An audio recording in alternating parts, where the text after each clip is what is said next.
আজ ২১শে জানুয়ারি দুপুর ১২টা নাগাদ পুরসুরার ভাঙামোড়া গ্রাম পঞ্চায়েতের শাহাপুর এলাকায় ২০০৮ সালে তৈরি রিভার পাম্প বাম আমল ছাড়িয়ে তৃণমূল সরকারের ১৩ বছর অতিক্রান্ত হলেও চালু করতে পারেনি কেউই।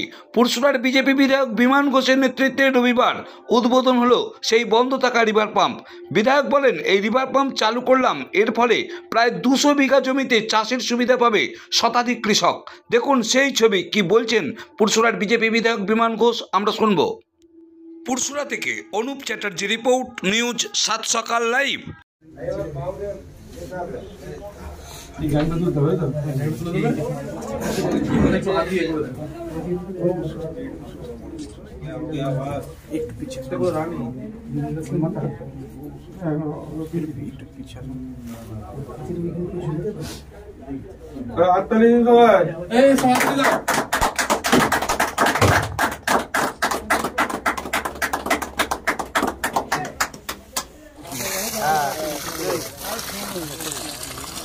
বন্দে মাতরম, বন্দে মাতরম, বন্দে মাতরম, বন্দে মাতরম। বিজেপি বিজেপি বিজেপি জিন্দাবাদ, জিন্দাবাদ জিন্দাবাদ। বিজেপি বিজেপি জিন্দাবাদ, জিন্দাবাদ।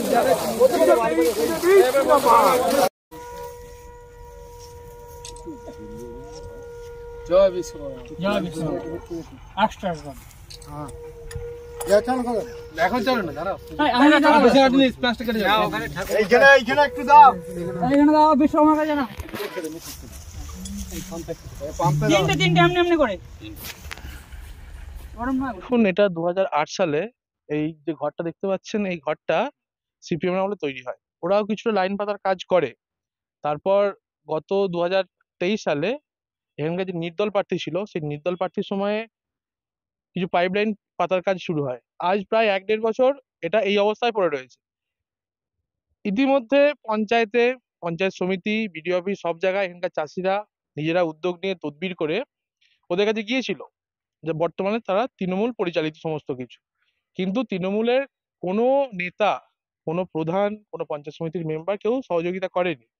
তারপর তারা আমাকে বলে যে তুই তো এখানকার মেম্বার আছিস, তাহলে যদি করতে পারিস এমএলএ কে ধরে, বিমানদাকে ধরে যদি করা। আমি বিমানদার কাছে যাই, বিমানদাকে বলি, বিমানদা ইলেকট্রিক অফিসের সঙ্গে কথা বলে সমস্ত কিছু দায়িত্ব নিয়ে সমস্ত প্ল্যান, পারমিশন স্যাংশন করিয়ে এটা চালু করার আজ ব্যবস্থা হলো। এরপরেও বিমানদা বলেছেন যে এমএলএ অ্যাড থেকে যে পার্মানেন্ট যে লাইনটা হবে, এখান দিয়ে আসবে পার্মানেন্ট লাইনটা, উনি ওনার এমএলএ অ্যাড থেকে করিয়ে দেবেন। এটা আমরা কোনো বিজেপি তৃণমূল বিষয় নয়, আমরা চাষিদের স্বার্থে, যাতে চাষি কৃষক পরিবারের উপকার হয়, তারা যাতে স্বাচ্ছন্দ্যে চাষটা করতে পারে, সেই কারণে আমরা সবসময় তাদের পাশে আছি, আগামী দিনেও থাকবো। অরিন্দম পাল, ভাঙামোড়া পঞ্চায়েতের ২ নম্বর সংসদের আমি মেম্বার। দেখুন, আপনারা সবসময় জানেন যে মোদিজি শুধু উন্নয়নে বিশ্বাস করে, বিকাশে বিশ্বাস করে। এই মোদিজির দায়িত্বপ্রাপ্ত সৈনিক হিসাবে আমরা সবাই মানুষের কল্যাণে, মানুষের উন্নয়নের জন্যই চেষ্টা করি। এখানে প্রায় ২০০-র কাছাকাছি কৃষক, শয়ে বিঘে জমি জলের অভাবে চাষবাসের জন্য অসুবিধা হচ্ছিল।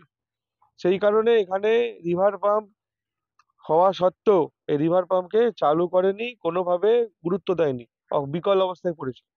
আমরা এখানকার আমাদের পঞ্চায়েত সদস্যের অরিন্দম আছে, বাকি সব আছে, আমাদের যারা আছেন এখানে জনপ্রতিনিধি বা আমরা পার্টি কার্যকর্তা, সবাই তাদের প্রচেষ্টায় এই রিভার পাম্প আমরা তদবির করে যা যা ক্রাইটেরিয়া ছিল সব মেনটেন করে চাষিদের স্বার্থে এটা আমরা রেডি করেছি। আজকে তার শুভ উদ্বোধন হলো।